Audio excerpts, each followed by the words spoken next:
Hey everyone, Chris here with Sarah, and today we've got an important update for Florida property owners, especially if your home was impacted by the recent storms. That's right. There's a little known IRS form called Form 4684, and it could help you save big on taxes if your property suffered damage in 2024. It's called the Casualty and Theft Loss Form, and it lets you carry your loss forward up to 20 years or back 1 year. Here's what you'll need to figure out if you qualify.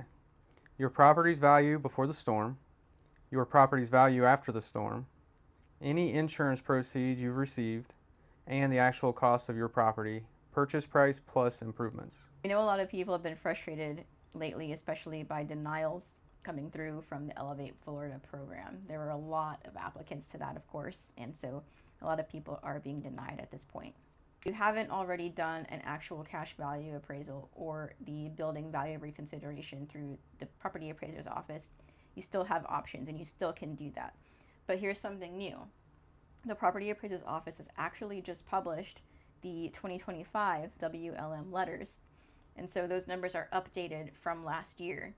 These letters could mean that your property's assessed value has changed, and if you haven't done any work or closed out your open permits, your value may be significantly lower. But don't freak out. Here's a big tip. You can still use the 2024 numbers. If your 2024 numbers are too low to rebuild and you haven't appealed yet, you can still contest it and get a new actual cash value appraisal based on your 2024 damages. But you really should not wait to do this. It should have been done a long time ago, honestly, but if you still haven't done it, you have time.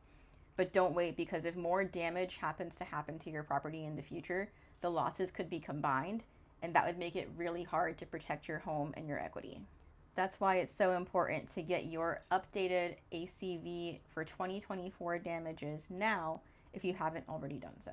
So apply for permits. And make sure you close them out. And if you've received a substantial damage letter, you can fight it with an ACV. So the bottom line, don't leave tax savings or property value on the table. Look into that IRS Form 4684 and get the right documentation.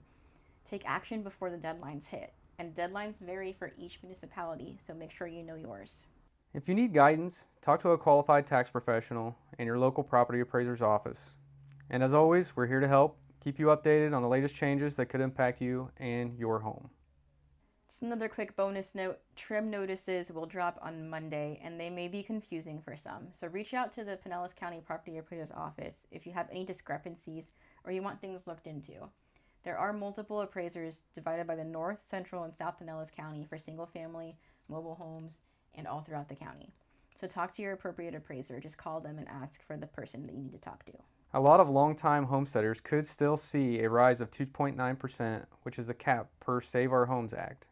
It sounds counterintuitive at first, but value can go down, but assessed value go up. This is called recapture.